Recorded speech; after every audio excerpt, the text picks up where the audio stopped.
Muy buenos días.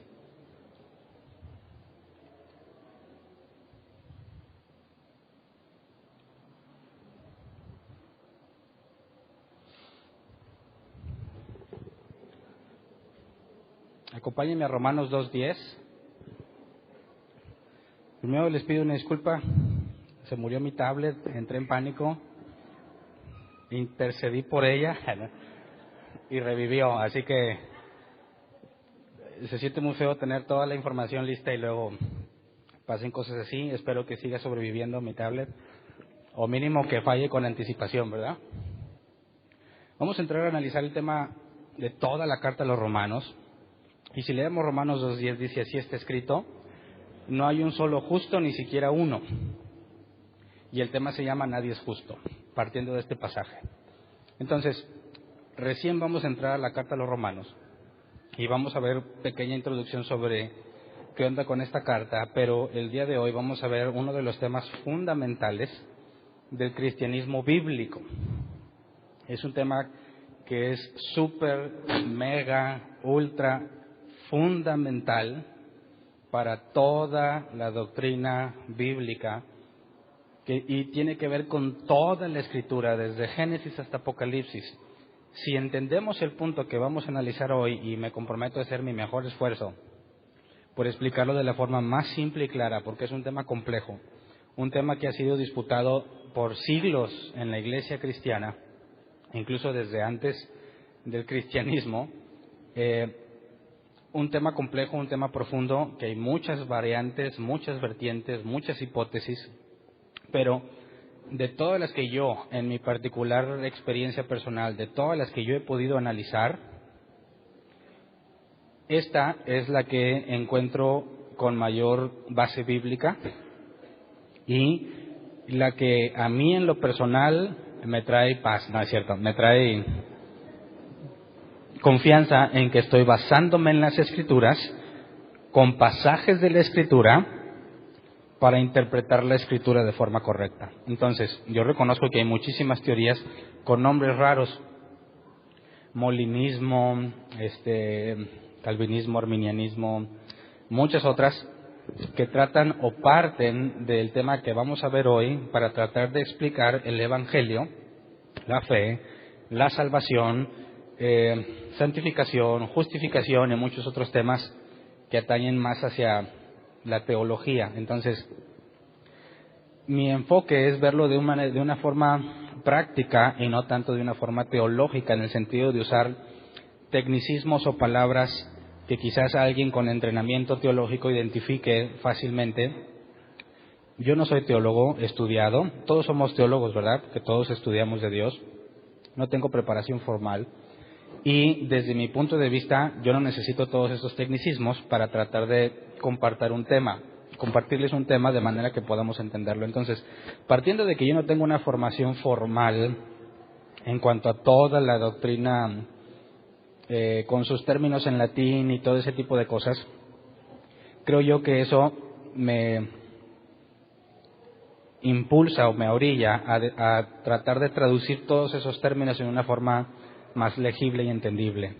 Entonces, hay muchas cosas de las que voy a hablar que tienen su nombre particular en la teología y no los voy a mencionar, porque si realmente quieres estudiar teología, pues métete a estudiar, ¿verdad? O sea autodidacta como yo.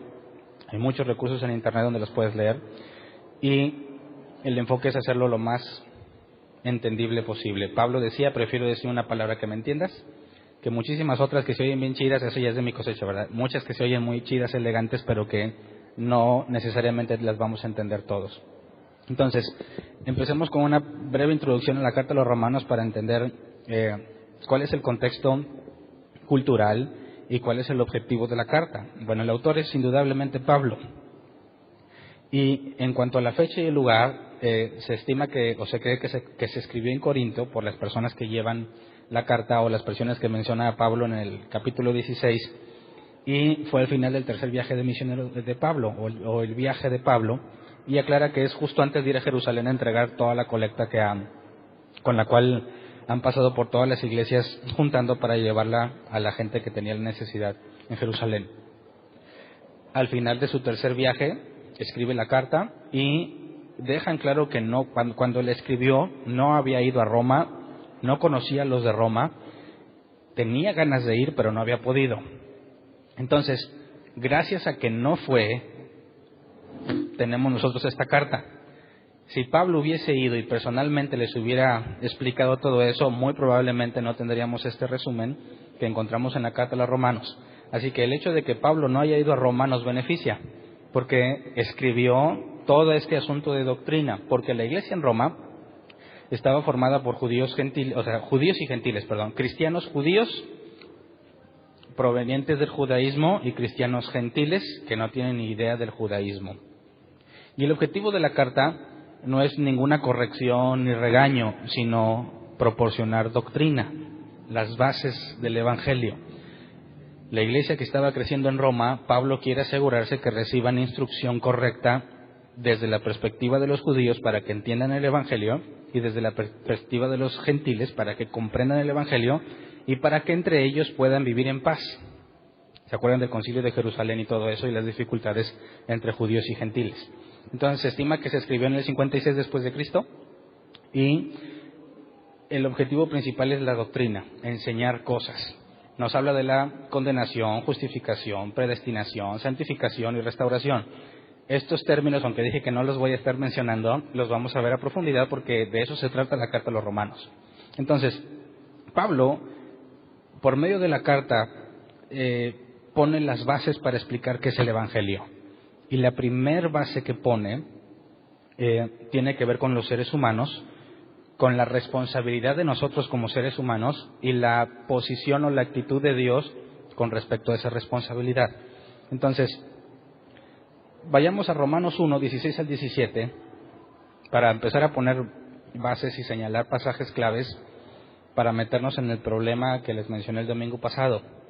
Romanos 1, 16 y 17 dice: a la verdad, no me avergüenzo del Evangelio, pues es poder de Dios para la salvación de todos los que creen, de los judíos primeramente, pero también de los gentiles.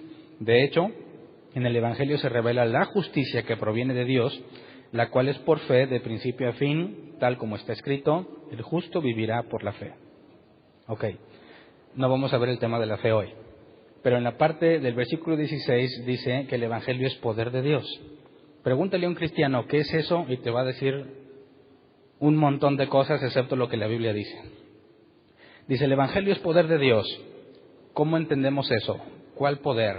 No, pues el poder para sanar, el poder para prosperar, el poder para salir adelante, el poder para dejar la pobreza, el poder para hacer todo lo que yo quiera porque todo lo puedo en Cristo que me fortalece, y muchísimas definiciones del poder de Dios, señales, milagros y todo eso.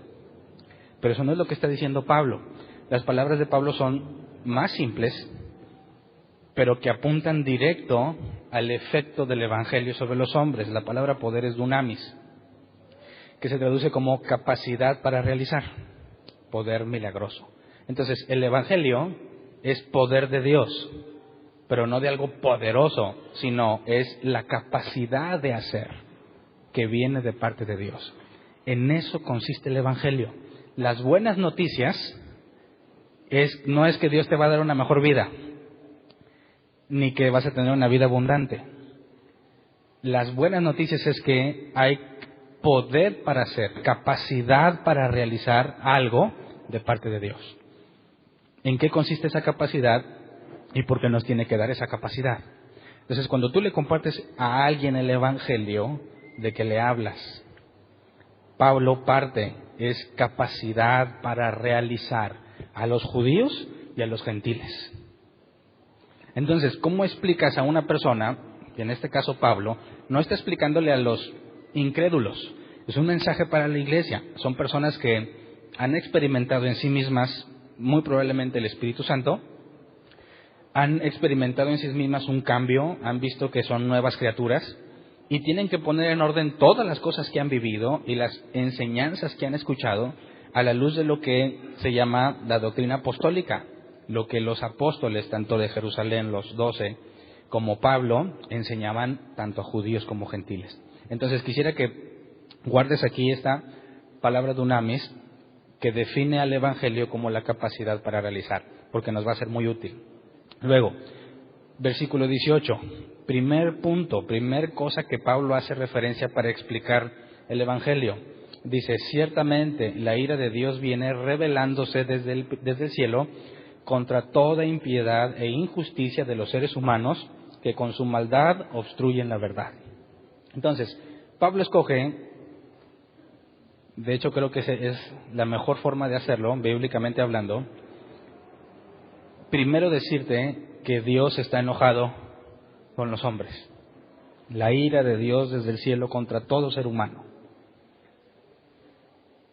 Quizás esto no parece un evangelio de amor.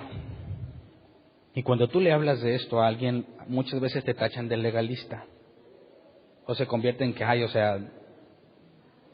Dios está tan enojado conmigo, aunque yo no soy tan mala persona. ¿Cómo es posible que si yo ya soy cristiano, siga teniendo este tipo de problemas de la ira de Dios sobre el ser humano? Porque a pesar de que soy cristiano, no he dejado de ser humano, ¿verdad? Entonces, primer punto que quizás a muchos cristianos modernos les afecta es porque a la gente no le gusta escuchar este tipo de cosas. Dios tiene ira contra los seres humanos que con su maldad obstruyen la verdad. Luego dice versículo 19 al 23, me explico.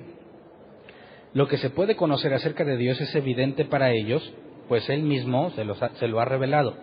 Porque desde la creación del mundo, las cualidades invisibles de Dios, es decir, su eterno poder y su naturaleza divina, se perciben claramente a través de lo que Él creó, de modo que nadie tiene excusa. A pesar de haber conocido a Dios, no lo glorificaron como a Dios, ni le dieron gracias, sino que se extraviaron en sus inútiles razonamientos y se les oscureció su insensato corazón. Aunque afirmaban ser sabios, se volvieron necios y cambiaron la gloria del Dios inmortal por imágenes que eran réplicas del hombre mortal, de las aves, de los cuadrúpedos y de los reptiles. Entonces, Pablo está diciendo, todos están mal, todos, porque ninguno tiene justificación, porque la creación de Dios revela el poder de Dios, ¿no? Y esto es irónico porque por medio del estudio de la creación, a lo que se le denomina ciencia en todas sus ramas, el hombre ha concluido que no hay Dios, ¿verdad? Pero según Pablo, a través de la creación, todos conocerían que realmente hay un Dios. Entonces, la ciencia, el conocimiento de cómo funcionan las cosas, los efectos naturales, fenómenos naturales, la gravedad, la lluvia, salgámonos del planeta, constantes gravitacionales, órbitas, todo ese tipo de cosas. ¿Entender cómo funcionan es contrario a Dios o no? Como ex ateo, en una universidad que hace mucho énfasis en este tipo de cosas, una facultad que hace mucho énfasis en este tipo de cosas, yo llegué a la conclusión que no hay Dios porque todo tiene un orden. Pero eso es precisamente lo irónico, ¿verdad? Si venimos del caos y de cosas aleatorias, porque hay orden en el universo. Entonces, hay una frase que me gusta mucho, que me ilustró este problema que pone aquí Pablo. Dice, poca ciencia te aleja de Dios, mucha ciencia te devuelve a Él. Esto fue dicho por Luis Pasteur, a quien le atribuimos la pasteurización de los alimentos. Entonces, dice, poca ciencia te aparte de Dios, mucha ciencia te devuelve a Él. Cuando tú analizas cómo es el universo, simplemente ves el cielo, no aquí en la ciudad, aquí no se aprecia. Vete ya al rancho, al monte, a la montaña. Ves el cielo y ves una enormidad. Aunque tú sepas cómo está controlado y puedas calcular movimiento de las estrellas y todo eso, eso jamás te explica de dónde vienen, ni por qué están aquí. Y cuando tú encuentras orden para tratar de sacar a Dios del juego, ese preciso orden del universo es lo que te debería llevar a la conclusión de que hay un ser supremo. Ya después hablaremos de argumentos a favor de ese tipo, que no tienen nada que ver con Romanos, pero tienen que ver con la creación. Entonces, Pablo está diciendo, aunque el avance científico en aquel tiempo de Pablo no se compara para nada con lo que tenemos, simplemente al ver la creación y su complejidad, debiese ser suficiente para tener una idea clara de que hay un ser superior. y que el orden que vemos en todo el universo no puede venir del caos, no puede provenir del azar. Tú desarma un reloj, cada una de sus piezas, sus engranes, todo lo que tú quieras, mételo en una caja, ponlo en un lugar y espera que pasen 100 millones de años y luego revisa la caja. ¿Vas a encontrar un reloj funcionando con la fecha y hora actual? No. Pero eso es lo que nuestros amigos científicos creen, ¿verdad? Que si tú tienes todos los elementos necesarios en un mismo lugar, con el paso del tiempo vas a generar vida, ¿no? Entonces todos los elementos del universo, la sopa que le llaman, toda revuelta, dale suficiente tiempo y vas a ver cómo puedes, como argentino, puedes llegar de moléculas a seres humanos y lo único que necesitaste fue tiempo. La Biblia enseña que el tiempo no tiene nada que ver con eso. Del caos no puede venir orden. Entonces, partiendo de estas ideas, fíjate que no son ideas religiosas, son ideas que cualquiera puede analizar, cualquiera puede atestiguar. Pablo dice, entonces eres culpable si llegas a la conclusión de que todo el orden y la complejidad que ves no proviene de un ser supremo, sino que se lo atribuyes a cualquier otro tipo de cosas, y Pablo habla del principal problema cultural, a las deidades, a las imágenes y a cosas que les atribuyes poder en lugar de pensar que hay un ser supremo que tiene control de todas las cosas. Entonces, dice Romanos 1, 24 al 27, por eso, porque se hicieron necios, porque niegan la posibilidad de que haya un creador, al menos la posibilidad, dice, por eso Dios los entregó a los malos deseos de sus corazones, que conducen a la impureza sexual, de modo que degradaron sus cuerpos los unos con los otros. Cambiaron la verdad de Dios por la mentira, adorando y sirviendo a los seres creados antes que al Creador, quien es bendito por siempre. Amén. Por tanto, Dios los entregó a pasiones vergonzosas. En efecto, las mujeres cambiaron las relaciones naturales por las que van contra la naturaleza. Asimismo, los hombres dejaron las relaciones naturales con la mujer y se encendieron en pasiones lujuriosas los unos con los otros. Hombres con hombres cometieron actos indecentes y en sí mismos recibieron el castigo que merecía su perversión. Estos son problemas culturales muy propios de los griegos y de los romanos. Entonces Pablo empieza a evidenciar por problemas culturales que cualquiera puede ver la naturaleza del ser humano, cómo es el ser humano. Y nos dice en el versículo 24 que Dios los entregó a los malos deseos de sus corazones. Pablo empieza a definir causas. Está dejando a Dios en una parte diciendo Dios está en ira contra los seres humanos y empieza a describirnos a los seres humanos. Punto principal, los entregó a los malos deseos de sus corazones. O sea, que Dios está diciendo que los seres humanos, tienen deseos malos. Veamos lo que el original habla de los malos deseos. Los malos deseos es una sola palabra, epitumia, que se traduce como deseo desordenado, lujuria o emociones internas, deseos internos muy fuertes. Puede ser aplicado en cosas buenas o en cosas malas, no necesariamente es algo malo en sí mismo. Pero, vamos a Santiago 1:14, esta misma palabra la usa Santiago, dice todo lo contrario, cada uno es tentado cuando sus propios malos deseos lo arrastran y seducen. Y aquí nos da el patrón de comportamiento para pecar. Antes de pecar tuvo que pasar esto. Sus propios malos deseos los arrastran y los seducen. Y malos deseos es lo que la versión 60 dice concupiscencia. Entonces son esos deseos antes de que peques, ¿verdad? Según Santiago, antes de pecar, tus malos deseos te arrastran y seducen. Y cuando haces lo malo, entonces pecas. Pero tus malos deseos son pecado, ¿sí o no? Pues si Santiago te dice que hasta que eres arrastrado por tus malos deseos, entonces das a luz el pecado, tus malos deseos no cuentan como pecado. ¿Por qué? Jesucristo dijo que codicia a la mujer en su corazón. Pero ahí, más adelante vamos a meternos en ese detalle entre lo que Jesús dice y lo que Santiago dice. Yo puedo tener muchas ganas de fumar, ¿verdad? Pero nunca agarré el cigarro. ¿Mis ganas de fumar me hacen pecador? ¿Sí o no? Dios podría decirme, Hernán, te voy a juzgar por fumadores, pero pues nunca fumé, pero lo que hiciste. ¿Te suena lógico? ¿Podría Dios juzgar a alguien por robo cuando planeó robar algo, pero nunca robó? Claro que no. Entonces, Pablo nos dice que Dios los entregó a las concupiscencias de sus corazones. Concupiscencias, deseos internos, y se nos traduce como malos porque vemos que no es algo que Dios avale o que Dios permite, sino, que Dios recomiende, sino que es algo que Dios permite. Haz lo que tus malos deseos quieren.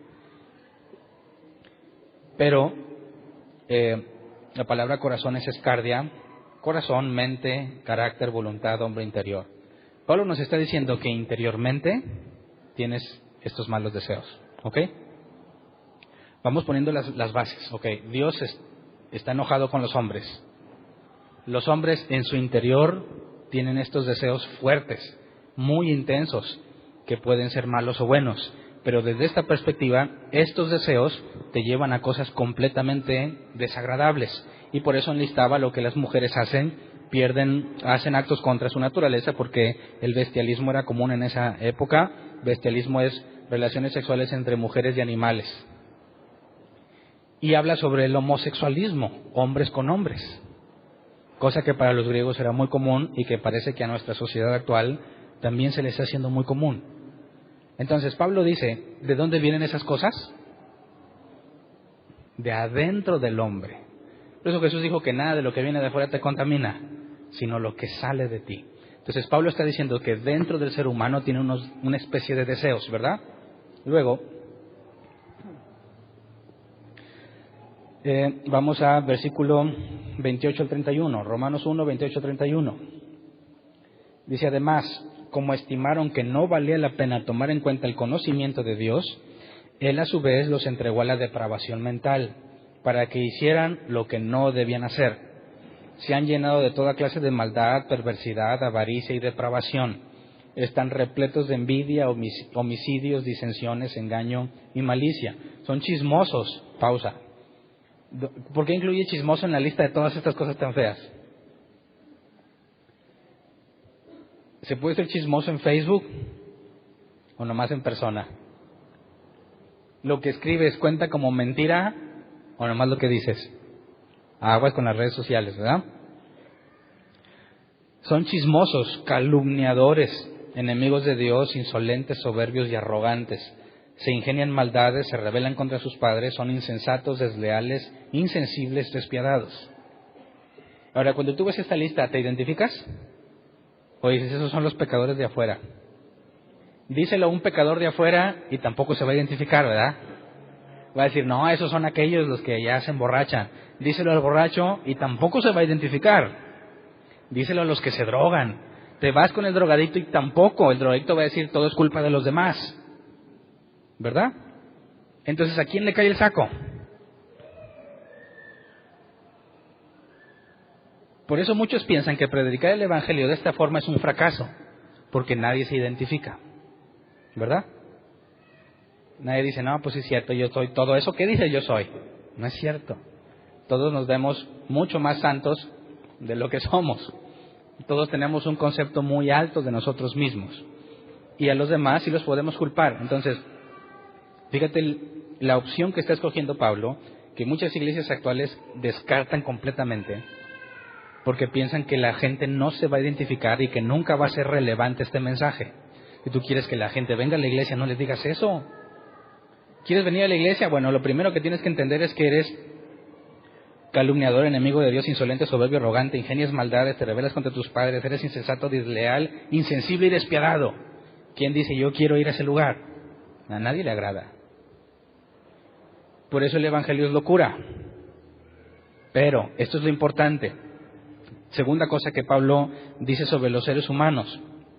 Primero es que eran sus malos deseos y el segundo es que Dios los entrega a la depravación mental. Y aquí cuando dice depravación, el griego es adókimos, que se traduce como rechazado, algo que no pasa la prueba.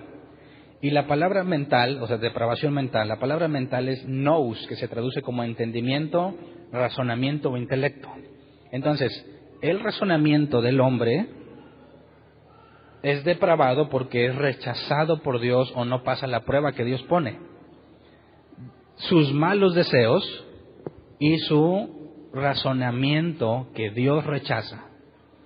Los malos deseos te llevan a una cosa y tu razonamiento no aprobado o depravado te lleva a otra. Leamos 28, son lo que dice, se han llenado de toda clase de verdad, versículo 29, perversidad, avaricia y depravación.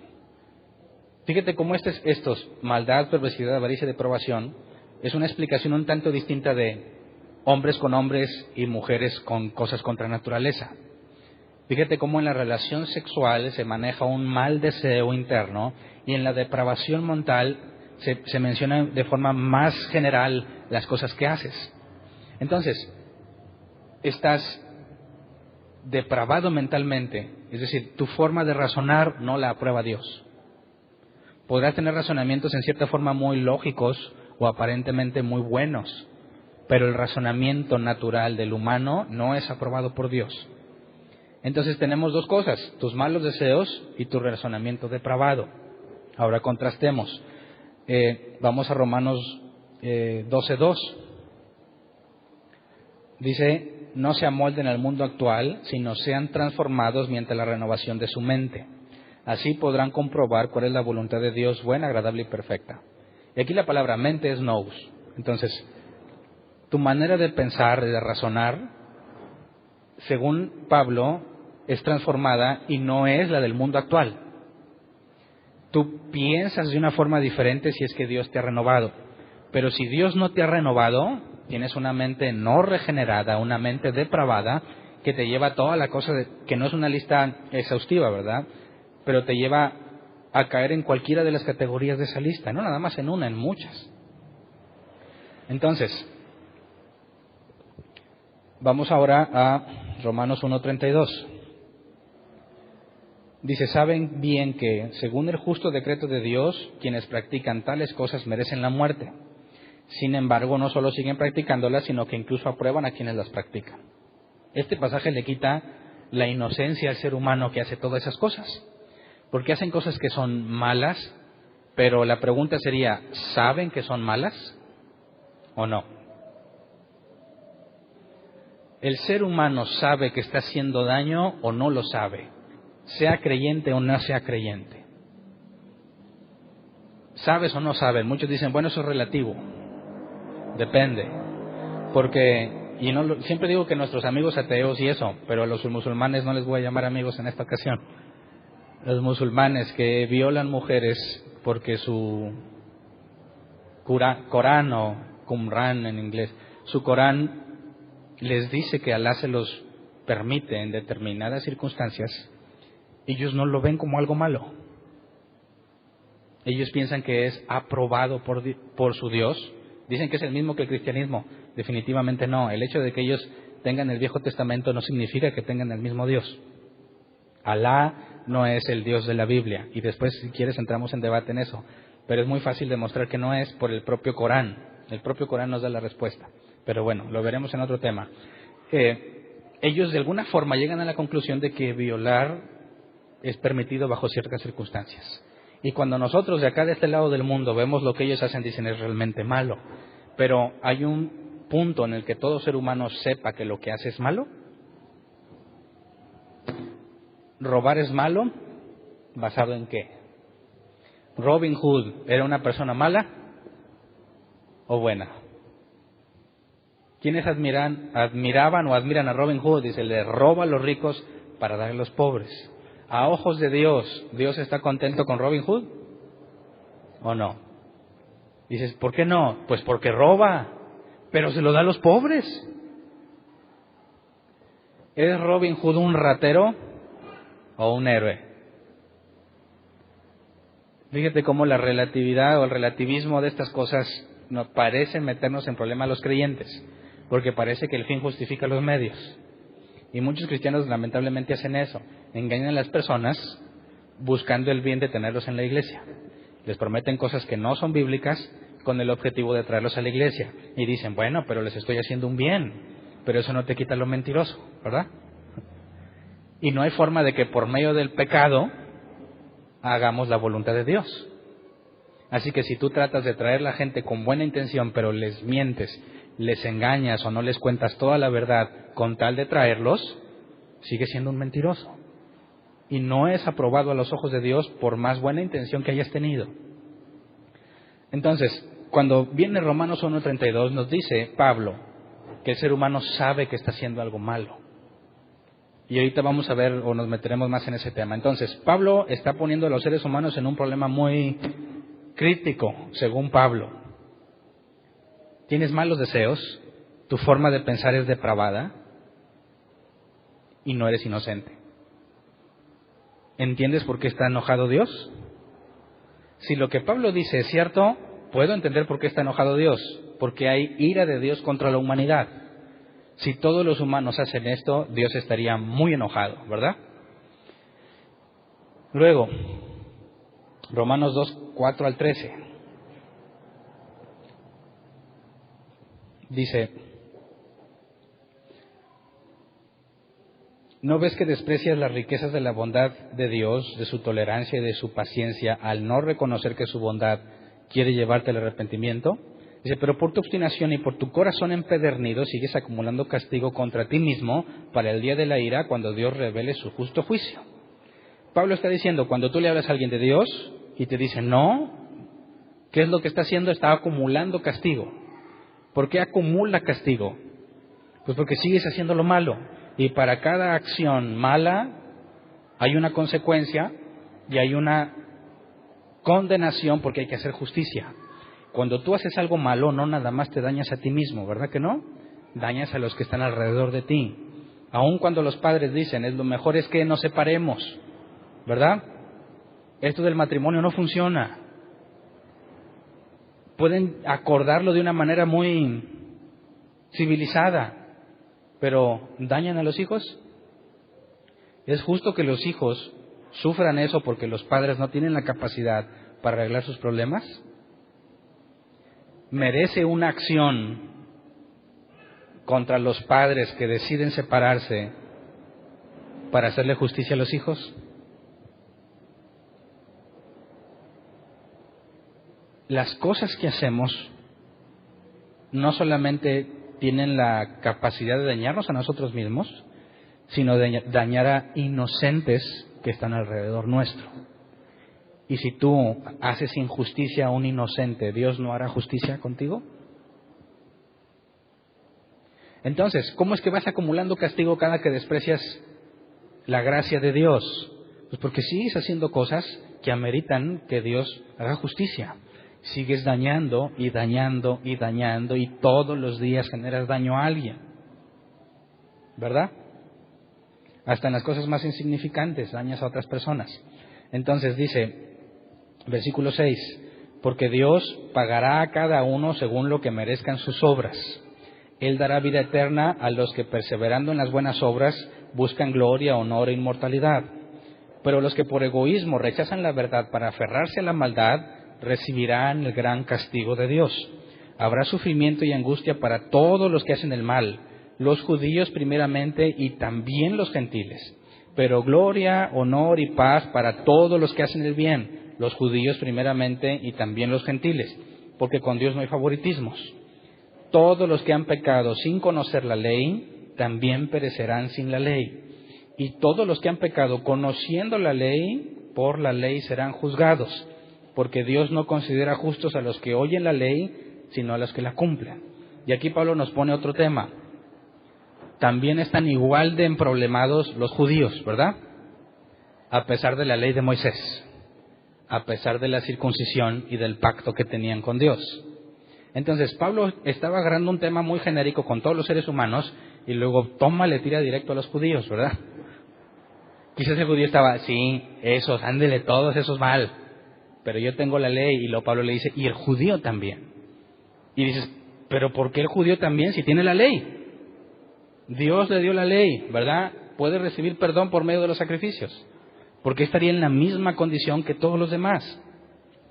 Pablo en el versículo dice, todos los que han pecado sin conocer la ley, también perecerán sin la ley. Esto nos lleva, todos los no judíos, ¿verdad? Todos los gentiles, incluyéndonos nosotros, que Dios no nos dio la ley de Moisés y no hizo un pacto con nosotros. También yo tengo problemas ante Dios, es decir, si los judíos no cumplen la ley, Dios dijo, el que haga las obras de la ley, vivirá. El que no, perecerá. A mí no me dio la ley. ¿Qué aplica para mí? ¿Soy igualmente culpable o no? ¿Se me va a juzgar de la misma manera o no? Si me dice, Hernán, robaste, ¿y a mí cuándo me dijiste que no? A mí no me diste los 10 mandamientos. Yo nunca hice un pacto contigo. ¿Por qué pues me juzga? Aquí dice, todos los que han pecado sin conocer la ley, ¿qué les va a pasar? También perecerán, o sea, se van a morir aunque no tengan la ley. ¿Por qué? Porque el concepto es la justicia. No sé si me explico. Se trata de justicia, no de qué ley estás cumpliendo. Dios va a hacer justicia por todo el daño que generas. Todo el daño hacia los inocentes, que no deberían de sufrir daño. Dios, siendo justo, te va a dar lo que tus obras merecen. Pero yo no tengo la ley, eso no tiene nada que ver. Lo que haces sigue estando mal, ¿sí o no? ¿Por qué Dios castigó a Caín si no había 10 mandamientos? ¿Qué de mal lo hizo Caín? Pues mató a Abel. ¿Y por qué Caín no le dijo, a mí cuando me dijiste no matarás? Pero Dios lo condenó. ¿Basado en qué? Piden los audios de Génesis y ahí está la respuesta. ¿Basado en qué? Bueno, eso es prueba de que los 10 mandamientos no dijeron, bueno, de aquí para acá ya no se vale. No, nunca ha estado permitido.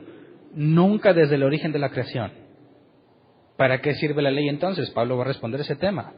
Pero el punto es que tengas la ley o no la tengas, todos estamos en la misma condición. Todos estamos mal delante de Dios. Tengas la ley de Moisés o no. ¿Por qué? Dice, porque Dios no considera justos a los que la oyen, a los que oyen la ley, sino a los que la cumplen. Entonces, puede que una persona diga mentiras. Un niño pequeñito que no tiene mucha conciencia. Te hiciste popó, te va a decir que no. ¿Por qué te dice que no? Hay muchas opciones. Quizás la mamá lo regaña, quizás no le gusta pasar por todo el proceso de que le cambien el pañal porque él quiere seguir jugando. ¿Está mintiendo? Sí está mintiendo. Si le dices, hijo, no digas mentiras, ¿las va a dejar de hacer? Cuando se vuelve a hacer popó, ¿le vas a preguntar qué te va a decir? Que no. Entonces, vámonos a un ejemplo más grande, ¿verdad? Viejo, no tomes. Y ya cambió el viejo para siempre. Tomar es malo y el viejo ya se transformó. ¿Qué va a hacer el viejo cuando tenga dinero? Se va a tomar la quincena o la semana.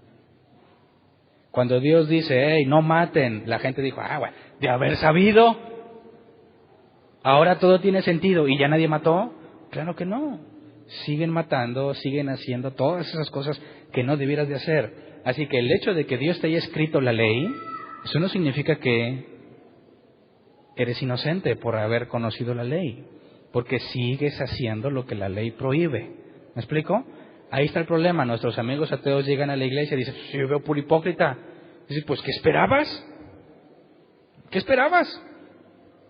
Mira esto y lo otro, pues, ¿por qué crees que están aquí? No, pues no se supone que los cristianos hacen la Biblia y no pecan. Pues ese es uno de los grandes mitos que falsamente se traducen o se llevan al mundo cuando se habla de los cristianos. Jamás dejamos de pecar aunque somos cristianos, ¿verdad? Entonces ahí está el problema. El hecho de que sepas que no debes de hacerlo no te justifica, no te cambia. Tú sigues siendo el mismo. Y cuando Dios dio los 613 mandamientos en la ley de Moisés, ¿pudieron cumplirlos? Lee el Viejo Testamento y te vas a dar cuenta que no. Así es simple, ¿verdad? Entonces, Pablo está dándole duro a nosotros, ¿verdad? Y no está hablándonos con amor. Y luego le tira a los judíos, Romanos 2:25, la circuncisión tiene valor si observas la ley, pero si la quebrantas vienes a ser como un incircunciso.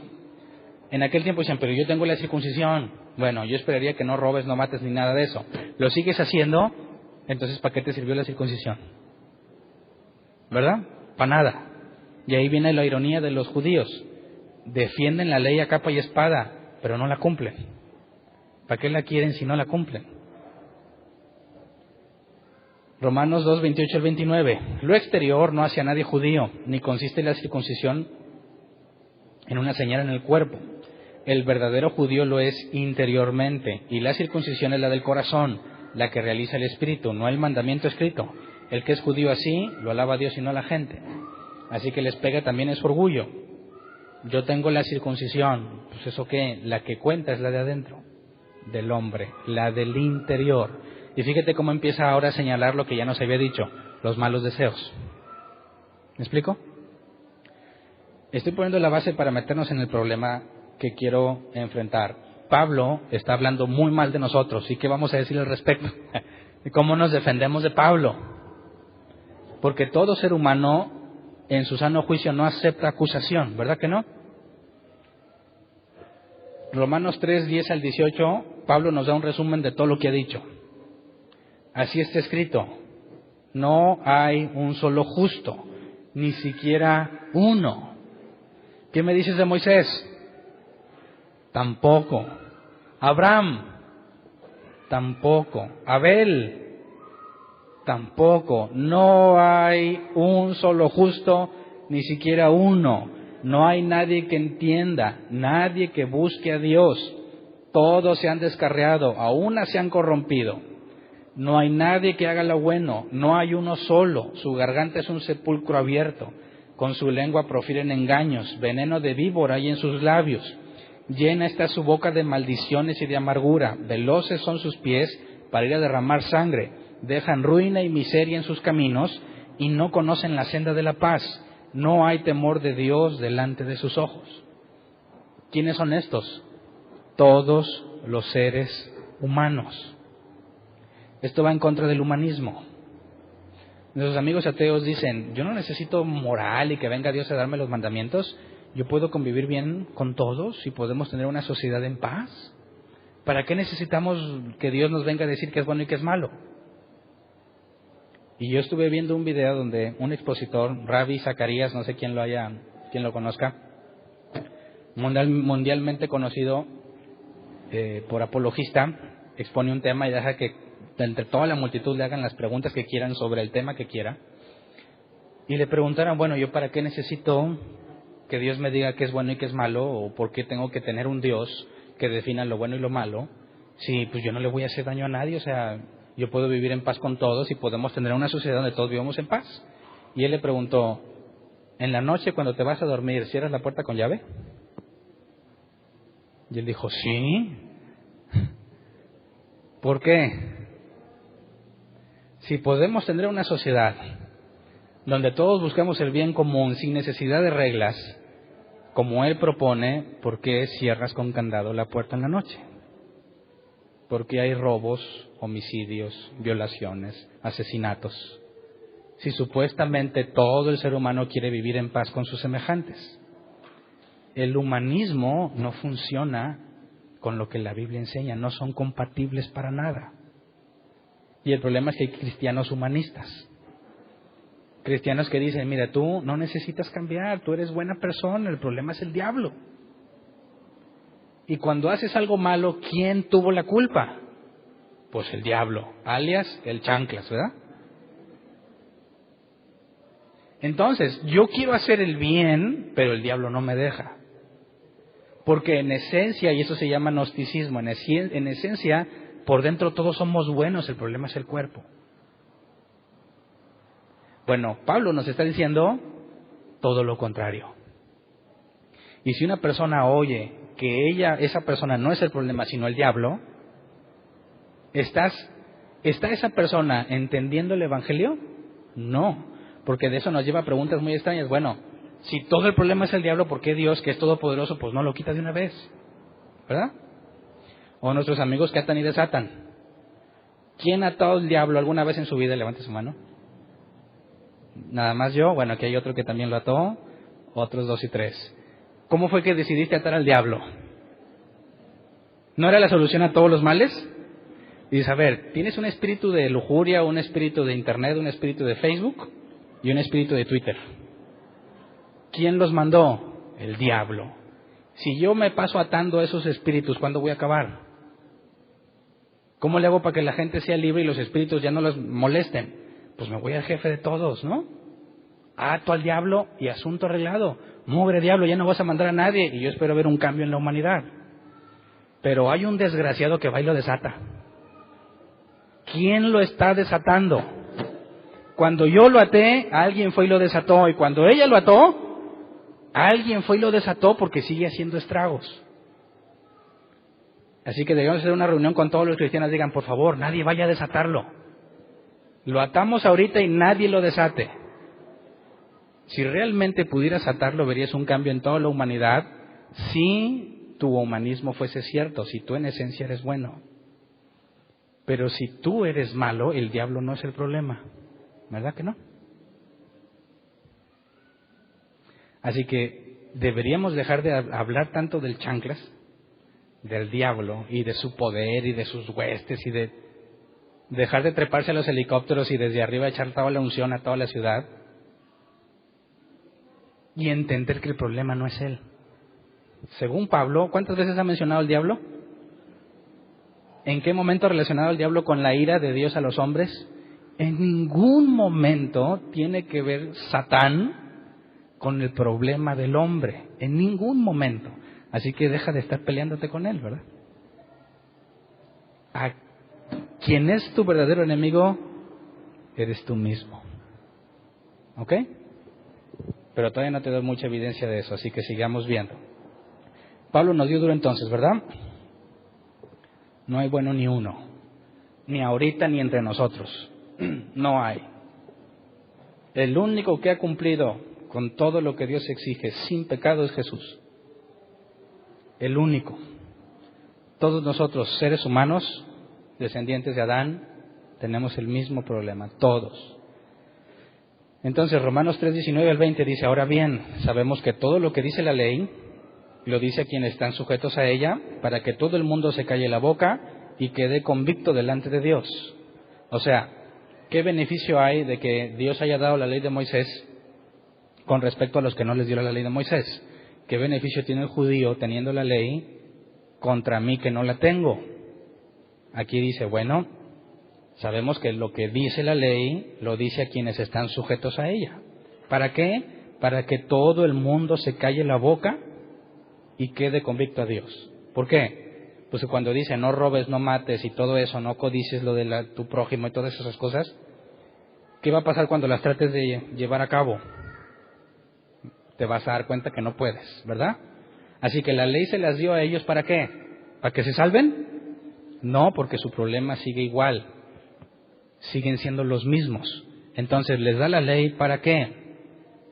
Para que no te creas mucho, para que no te jactes, para que veas que no hay diferencia entre tú, que tienes la ley de Moisés, y uno que no lo tiene.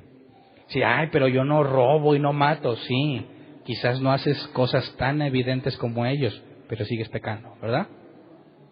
Entonces, ¿entiendes cómo Pablo nos dice que todos, absolutamente todos, judíos y gentiles, estamos en la misma situación? Gente con malos deseos, forma de pensar depravada. Hacemos muchísimo daño. No entendemos a Dios, no buscamos a Dios, no queremos lo bueno. Ok, Pablo nos está poniendo una carga enorme. Pero el problema empieza cuando empiezas a leer otros pasajes de la Escritura. Leamos Daniel 4:35. Ninguno de los pueblos de la tierra merece ser tomado en cuenta. Dios hace lo que quiere con los poderes celestiales y con los pueblos de la tierra. No hay quien se oponga a su poder ni quien le pida cuentas de sus actos. Y cuando muchos amigos ateos leen esto, empiezan a decir, a ver, ¿cómo? O sea que en esta parte me está diciendo que Dios hace lo que quiere en la tierra y en el cielo, ¿verdad? No hay quien se oponga a su poder. Pues, ¿y el diablo? Bueno, ¿qué es la definición de nadie? O no hay quien, ni el diablo, ni nada espiritual, ni material, no hay quien se oponga a Dios. Satán jamás sería rival de Dios, jamás de los jamases. Ok, Isaías 45, 6 al 7. Para que sepan de oriente a occidente que no hay ningún otro fuera de mí. Yo soy el Señor y no hay ningún otro. Yo formo la luz y creo las tinieblas. Pues ¿qué no eran esas del diablo? Yo tomo la luz y creo las tinieblas. Traigo bienestar y creo calamidad. Yo, el Señor, hago todas estas cosas. Y dice, espérate. Entonces, las cosas malas que suceden, ¿quién las hizo? A la luz de este pasaje. Traigo bienestar y creo calamidad. Yo, el Señor, hago todas estas cosas. ¿Y entonces qué hace el diablo? ¿No es el diablo quien manda el tsunami? ¿No es el diablo que hizo que perdieran los Rayados? No soy Rayado ni Tigres ni me gusta el fútbol. Así. Hernán le está tirando a los del equipo contrario, ¿no? Pero son cosas que comúnmente le atribuyes a Satanás. Y según la Biblia, ¿quién las hace? Entonces hay que replantearte. Espérate, porque Pablo nos dice que el malo soy yo. Pero aquí está diciendo que el que crea las calamidades no fui yo, sino Dios. ¿Verdad? Otro pasaje, Deuteronomio 32, 39. Vean ahora que yo soy único, no hay otro Dios fuera de mí. Yo doy la muerte y devuelvo la vida, causo heridas y doy sanidad. Nadie puede librarse de mi poder. Entonces, cuando yo le hago mal a alguien y esa persona es herida, ¿quién la hirió? ¿Yo o Dios? Según este pasaje. Es que el diablo lo tiene muy herido. ¿Sí? Según este pasaje, ¿quién tiene muy herido a una persona? Dios. Y 1 de Samuel 2, 6 al 7. Del Señor vienen la muerte y la vida. Él nos hace bajar al sepulcro, pero también nos levanta. El Señor da la riqueza y la pobreza. Humilla, pero también enaltece. Y esto es un golpe duro a la prosperidad, ¿verdad? ¿No dicen que la pobreza viene del diablo? Y que la reprendas porque Dios no quiere pobreza para tu vida. Bueno, según Dios, ¿quién da la pobreza y la riqueza? Dios mismo. Lamentaciones 3, 37 y 38. ¿Quién puede anunciar algo y hacerlo realidad sin que el Señor dé la orden? ¿No es acaso por mandato del Altísimo que acontece lo bueno y lo malo? Entonces, ahora sí, todo el mal que hay en la tierra, ¿quién lo ha provocado? ¿Quién lo hizo? ¿Dios o yo? ¿Ninguno de los dos o los dos? Muchos cristianos se ofenden cuando dicen, ¿quién creó el mal? ¿Qué le contestas? Unos cristianos bien espirituales te van a decir, el diablo. Y le dicen, o están enseñando que el diablo tiene atributos creadores, ¿verdad? Cuando el único creador en la Biblia, ¿quién es? Dios. Entonces, ¿creó Dios el mal? Pues ya lo leímos muchas veces, ¿verdad? ¿Cómo puede ser posible que un Dios bueno cree el mal? Y sobre todo, si todas las cosas malas que pasan es porque Dios dio la orden, ¿cómo es que está enojado conmigo? ¿Entiendes el problema? Dios está en ira contra los hombres por las malas cosas que hacen. Pero ¿quién ordenó todo lo malo que pasa? Dios. Entonces, ¿por qué se enoja conmigo? ¿Quién me explica? Explícale a un ateo. Ahí está la esencia de la burla. En gran mayoría de nuestros amigos ateos hacia los cristianos. Porque no tiene sentido que las dos cosas sean verdad, ¿cierto? Si Dios hace todo lo malo, no tiene por qué enojarse conmigo. Pero según Pablo y muchos más pasajes en la Escritura que no voy a leer hoy porque estamos viendo la carta de los Romanos, el problema soy yo, no Dios. ¿Cómo podemos tener las dos cosas al mismo tiempo? ¿Verdad? Toda la carta de los Romanos no sirve si no probamos que Pablo tiene razón en el primer punto que plantea, ¿cierto? Todo lo que más va desde la fe y todo lo que quieras, predestinación y eso, no tiene sentido si esto que hemos leído es falso. Así que tenemos que encontrar bíblicamente la solución al problema entre lo que el hombre hace y lo que Dios hace. ¿Y cómo es posible que si Dios lo hace todo, culpe al hombre de cosas que Él mismo dio la orden para que sucedieran? ¿Entiendes la complejidad del asunto? Entonces esto nos lleva a un problema. Dios hace todo lo que quiere, ¿sí o no? Sí. El humano hace lo que él quiere, ¿sí o no? Sí. ¿Las dos son posibles? ¿Quién hizo esto? Primera de Samuel 31, 3 al 6. ¿Quién hizo esto? Dice, la batalla se intensificó contra Saúl y los arqueros lo alcanzaron con sus flechas. Al verse gravemente herido, Saúl le dijo a su escudero, saca la espada y mátame, no sea que lo hagan esos incircuncisos cuando lleguen y se diviertan a costa mía. Pero el escudero estaba tan asustado que no quiso hacerlo, de modo que Saúl mismo tomó su espada y se dejó caer sobre ella. Cuando el escudero vio que Saúl caía muerto, también él se arrojó sobre su propia espada y murió con él. Así en un mismo día murieron Saúl, sus 3 hijos, su escudero y todos sus hombres. ¿Saúl decidió matarse o Dios lo mató?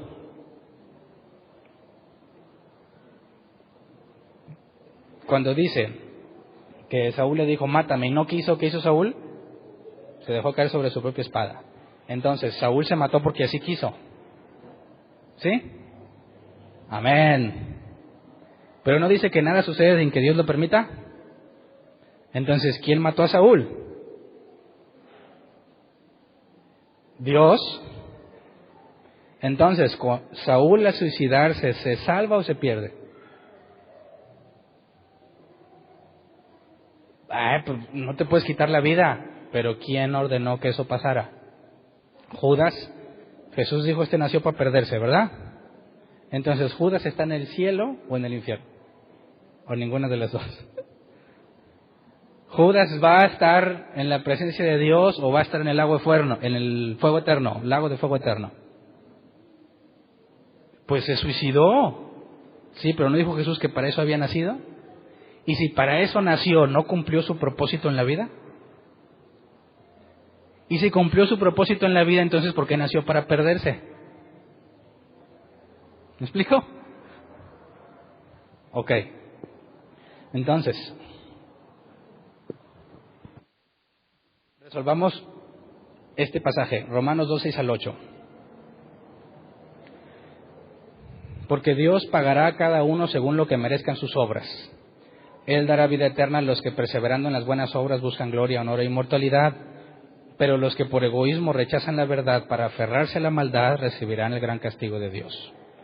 Pablo nos está diciendo, los hombres son responsables de sus malas acciones y serán premiados o castigados por sus acciones. Y al mismo tiempo, Dios ordena todo. ¿Cómo resolvemos este problema? Ok. ¿Se acuerdan de la piedra inmovible y la fuerza irresistible, verdad?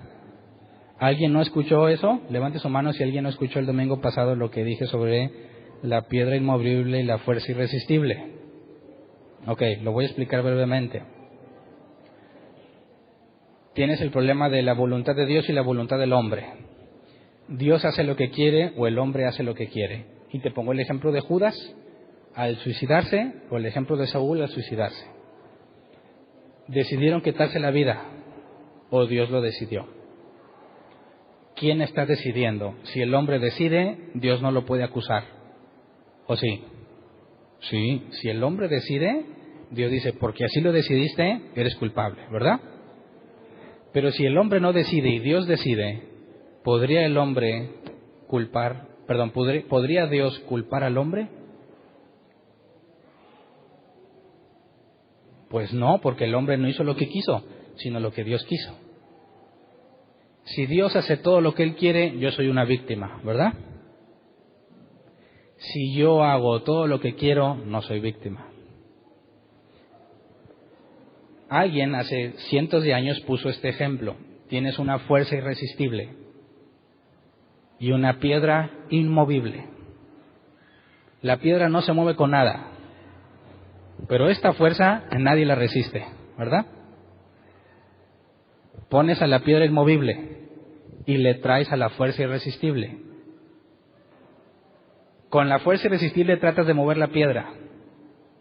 ¿Qué va a pasar? ¿No se mueve? Si no se mueve la piedra, entonces la fuerza no es irresistible, ¿verdad? Ok, si la piedra se mueve, entonces la piedra no es inmovible. ¿Pueden existir al mismo tiempo una piedra inmovible y una fuerza irresistible? No, ¿verdad? Dios hace lo que quiere, el hombre hace lo que quiere. Dios es la fuerza irresistible, el hombre es la piedra inmovible. Estamos aquí en este mundo, ¿verdad? Universo, y decimos, hay un Dios que todo lo puede, y estamos nosotros que hacemos lo que queremos. Uno de los dos miente, ¿verdad? ¿Quién? Nuestros amigos ateos ponen un ejemplo muy simple. ¿Dios puede obligarme a amarlo? No, diría Marcos Witt o muchos otros, Dios es un caballero. O sea, que yo jamás iría a Dios si no quiero, ¿verdad? Jamás lo voy a amar si no quiero. ¿Sabes qué? No quiero nada con Dios y no he querido en estos últimos 30 y tantos años. Así que yo soy la piedra inmovible. Y aquí estoy y no me muevo. ¿Cuál es la consecuencia? No existe Dios. No existe la fuerza irresistible, ¿verdad? Los cristianos tenemos un problema más grave. Porque nos decimos, las dos existen. ¿Es ilógico? ¿Sí o no? Es ilógico. Resolvámoslo entonces. Yo leí mucho. Mis propios razonamientos y muchas cosas. Admito que muchas veces llego a locuras que yo mismo digo, no, ya sí. Me fui para el monte, me regreso. Muchas teorías y doctrinas, y yo quiero presentarte la de Jonathan Edwards, que desde mi punto de vista es la más bíblica y es la única que trae una solución a todo el problema sobre la piedra inmovible, la fuerza irresistible y en toda la Escritura. Si entendemos la forma en que Jonathan Edwards resolvió este problema, nos da un enfoque bíblico apegado completamente a las Escrituras, porque la conclusión de Jonathan Edwards no fue algo que sacara por fuera de la Biblia, sino a través de lo que la Biblia dice. Entonces, partamos de las palabras de Jesús. Juan 8:34 dice, ciertamente les aseguro que todo el que peca es esclavo del pecado, respondió Jesús.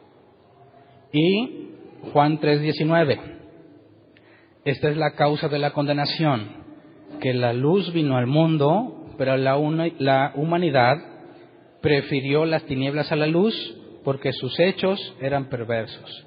Pero leámoslo en la versión 60 que está más matón. Y esta es la condenación, que la luz vino al mundo y los hombres amaron más las tinieblas que la luz porque sus obras eran malas. Estas dos cosas que dice Jesús son las que Pablo nos dijo. Amas más la luz porque tus obras son malas. Rechazas la luz, ¿verdad? Ese es un razonamiento. Porque mis obras son malas. Pablo nos dijo, tienes malos deseos y mente pervertida. ¿De dónde lo sacó Pablo? ¿Se lo inventó? Jesús lo dijo. 2 cosas, la condenación. Tienes malas obras y rechazas la luz. Tus malos deseos y tus decisiones. Ahí está, según Jesús, ese es el motivo por el cual los hombres son condenados. Entonces, hay un problema cuando ponemos este ejemplo. Dios hace lo que quiere y el hombre hace lo que quiere, porque es falso. No proviene de la Escritura esa conclusión. Tenemos que irnos, y no voy a profundizar porque lo hemos visto muy a detalle anteriormente. ¿Qué pasó en el Edén, verdad? En la creación Dios dice, todo se reproduce según su género, ¿verdad? Un ser humano no puede dar a luz un perro. Un ser humano da luz a un ser humano, tal cual el género de su padre. Y un perro da un perro. Nuestros amigos evolucionistas dicen que no, ¿verdad? Que un animal de repente dio a otro de una especie completamente distinta, aunque haya sido por procesos mínimos. Entonces la Biblia, desde sus primeros pasajes, no es compatible con la idea de que de una sola cosa vinieron todas, porque cada uno se reproduce según su género. Ok. Adán y Eva, antes de tener hijos, tomaron la decisión de comer del fruto del árbol, ¿verdad? Y ahí viene la raíz de todo. El árbol del bien y del mal, conocimiento del bien y del mal. Conocimiento, hebreo yada, conocer personalmente, por medio de experiencia personal. El bien, top, bueno, agradable, beneficioso. El mal, hebreo, ra, adversidad, angustia, sufrimiento. El hombre tomó del fruto que le daría la capacidad de conocer por experiencia personal, conocer por experiencia personal las 2 cosas, ¿ok? Dios le dijo, el día que comas eso, ciertamente morirás. Pero Adán y Eva no se murieron en ese instante, ¿verdad? ¿Qué fue lo que Dios hizo con Adán y Eva? Les quitó el árbol de la vida. ¿Por qué? Dijo, no sé que coman de él y vivan para siempre. Entonces, cuando entraron en la posibilidad de morir, es porque ya no tuvieron acceso al árbol de la vida. Pero ¿qué pasó con ellos antes de tener hijos? Se cumplió lo que ellos pidieron. Dios les dijo, el día que comas de ese árbol morirás. Quita el árbol de la vida. Pero este es el árbol que te da experiencia sobre lo bueno y sobre lo malo. ¿Ok? ¿Hasta aquí no he perdido a nadie? Bueno, entonces, antes de ese momento, Dios dijo que todo lo que creó era bueno. Y vio que todo era bueno, ¿verdad? Ok, lo malo no existía. Entiéndase malo, angustia, sufrimiento, adversidad. Adán y Eva comen del fruto. ¿Qué tenía que hacer Dios con ellos en base a su decisión?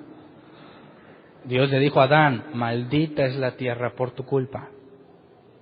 Porque ahora Dios modificó todo lo bueno y creó espinas y cosas que te hacen sufrir, que te provocan dolor. ¿Para qué? Para que Adán y Eva, según su libre decisión, pudiesen experimentar las cosas buenas que Dios hizo y las cosas malas que Dios tuvo que hacer para que lo experimentaran. Así que Dios no los castigó, les dio lo que ellos libremente eligieron. Ok, Adán y Eva lo eligieron libremente, sí, de otra forma Dios no los hubiese condenado. Ahora, ¿ellos decidieron hacer todo lo que querían? No, porque Dios le dio una restricción muy clara y simple. Domina sobre todo, ¿verdad? Todos los animales y todo tú dominas sobre ellos. De todo árbol puedes comer, menos de ese. Así que desde el principio de la creación, ¿ellos tenían libertad de hacer lo que querían? No. El humano jamás ha tenido la libertad de hacer lo que él quiera. Dios desde la creación le dijo, todo esto sí, pero esto no. ¿Me explico? Así que es imposible que de la Biblia saques la idea de que tú puedes hacer lo que tú quieras, porque desde el principio de la creación no es así. Pero eso no resuelve el problema. Eso nos ayuda a entender que Dios le dio 2 opciones a Adán y Eva, ¿verdad? Comes de todos, opción 1, de este no. Ok, como de cualquier árbol o de este. Es mi decisión. Dios te dice la consecuencia. ¿Qué decidieron Adán y Eva? Y todo fue modificado para que ellos lo experimenten. Ahora, ¿qué ha hecho Dios en toda la humanidad? ¿Cómo es posible que bajo ese hecho, Adán y Eva libremente escogieron y son culpables? Jonathan Edwards lo explica así y te pone estas bases. Número 1, pongamos un ejemplo normal. Una persona viola a una muchacha. Atrapan al violador. Lo llevan a juicio. Supongamos que él dice, Dios me dijo que la violara, como muchos dicen. Está en un juicio y tú tienes que determinar si es inocente o culpable. Violó a la muchacha. Le preguntarías a la muchacha, ¿tú quisiste tener relaciones con él? Bueno, no sería una violación, ¿verdad? Si ella tuvo ese consentimiento. Sí, claro que no, ni lo conozco. Me golpeó, me humilló y me violó. ¿Cómo determinas, además de la evidencia de que él fue, que lo hizo y no lo niega, cómo determinas la culpabilidad de él si para él todo es relativo? Es malo para ella, pero para mí no, va a decir el violador. Para mí fue bueno porque yo siempre lo estuve deseando. Para mí cumplí mi sueño. Lo deseaba tanto que me fue imposible detenerme. ¿Lo declaras inocente o lo declaras culpable? Levanta la mano quien vota por declarar inocente, pues porque lo deseaba mucho el pobrecito. ¿Alguien? Nadie. ¿Todos lo juzgarían inocente? No, culpable.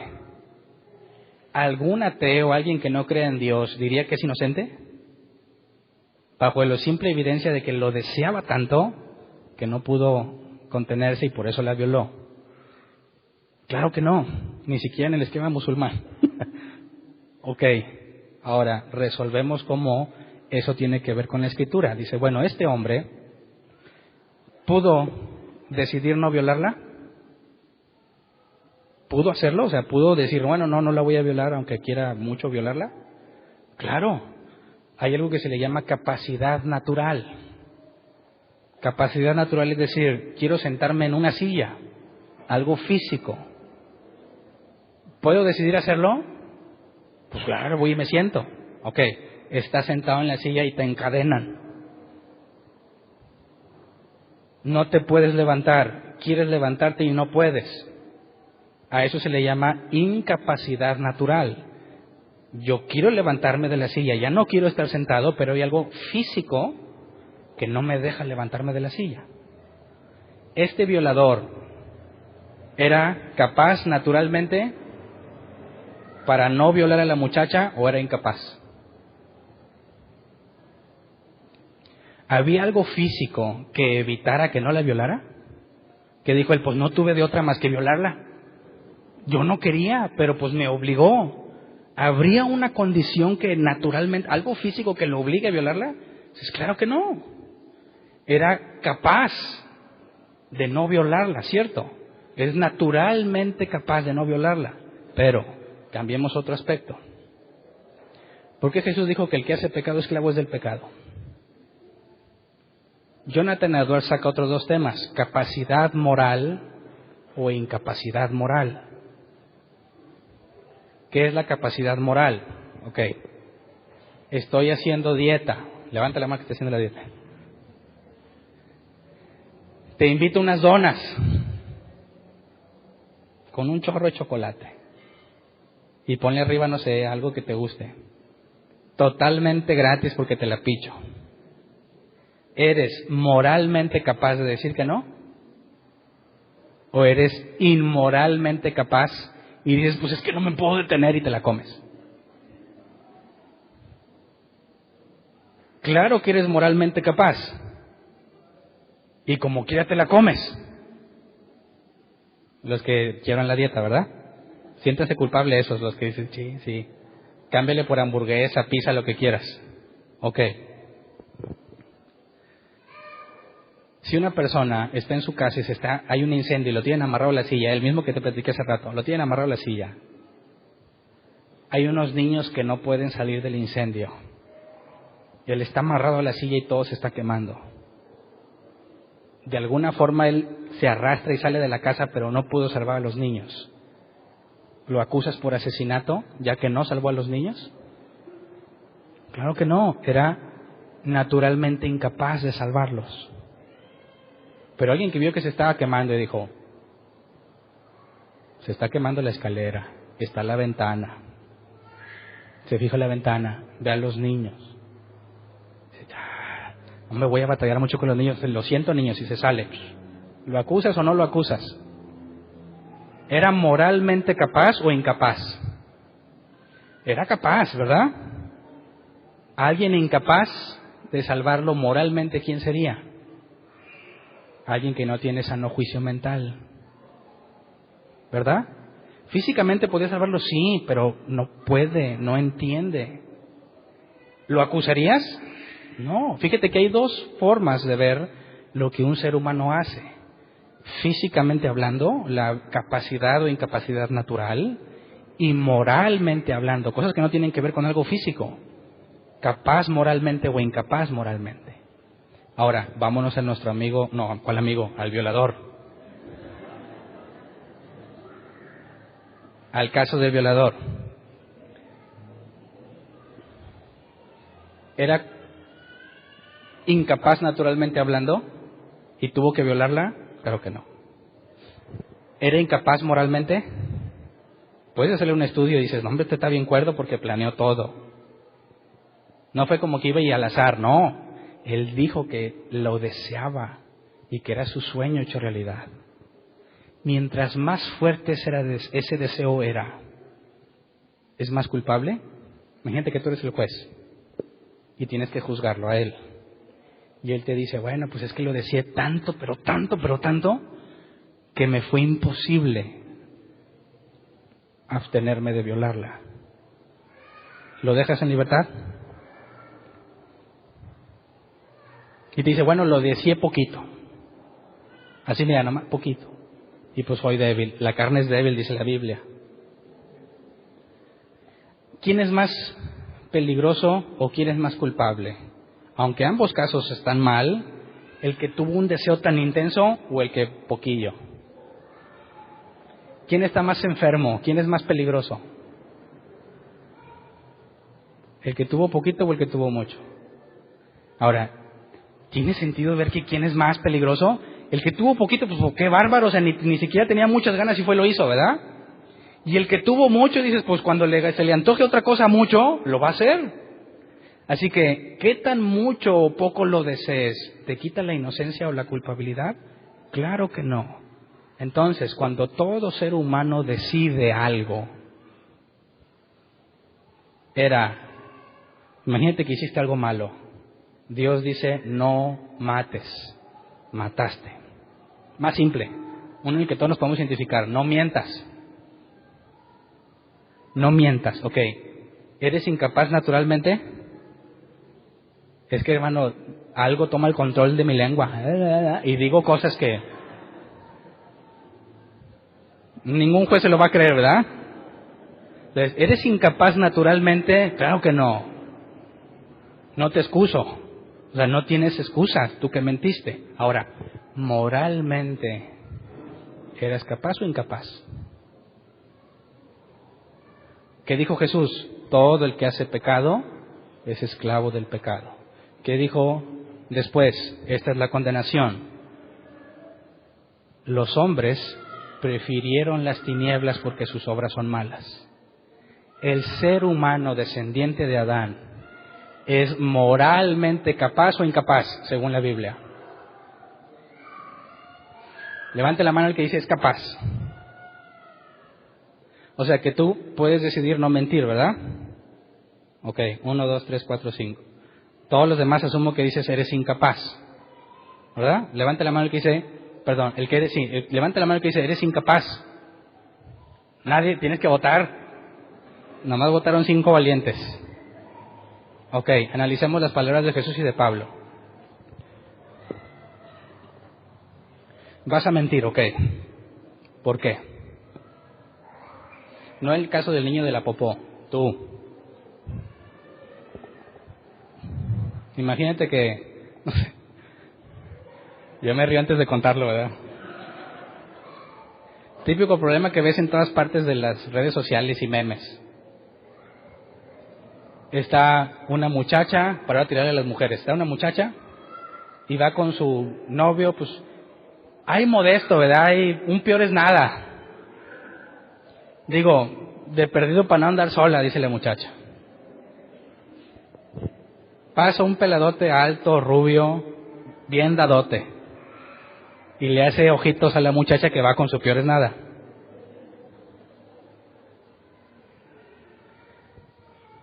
Su fiel y amoroso novio le dice, ¿quieres que te traiga un helado? Y ella dice, pues claro, y se sientan. Mientras el novio va por el helado, llega el susodicho, especie William Levy, para que tengan una visión clara. Dice, ya me lo imaginé. Cochina. Y le dice, ¿qué onda? ¿Puedo sentarme? Pues a nadie se le niega eso, ¿verdad? Ningún ser humano le puede. Es por educación, diría la muchacha. Yo tengo principios morales que me han educado. Claro que te puedes sentar. ¿Tienes novio? ¿Por qué te preguntaría que si tienes novio? Te está tirando los perros, pero te vio con un mono extraño, ¿verdad? Y dice, puede ser su novio, su mascota, algo. ¿Qué dice la muchacha? Si dice que sí tiene novio, supongamos que eres Dios y ves el futuro. Dice, tiene novio. Bueno, mucho gusto en conocerte, y se va, porque es un chavo honrado, ¿verdad? Ahorita les vale queso como quiera. Se va. Y si le dice que no, entonces se queda a platicar. Y la muchacha tiene que decidir, ¿le dice la verdad o le dice una mentira? ¿Qué harían, muchachas? Si no, soy cristiana. No, olvídate, no eres cristiana. Tienes a tu peor es nada. ¿Qué dices? Pues con tal de no estar encerrada en la casa.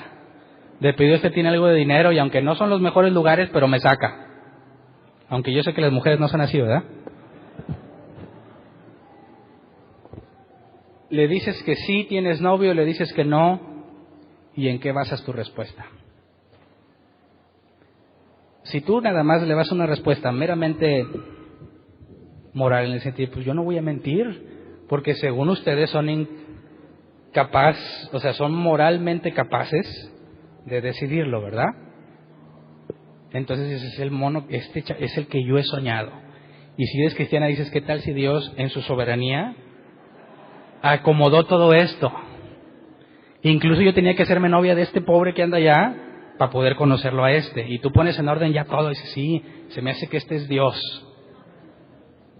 Entonces, si le digo que no tengo novio, mínimo, aunque no me case con él y tenga hijos y sea feliz, mínimo voy a poner a tomar un selfie y lo subo al Face y me apantallo toda la bola de amigas feas que tienes. Puedes cumplir una especie de sueño si le echas una mentira. O destruir tu sueño si le dices la verdad. Quizás dices, soy moralmente capaz.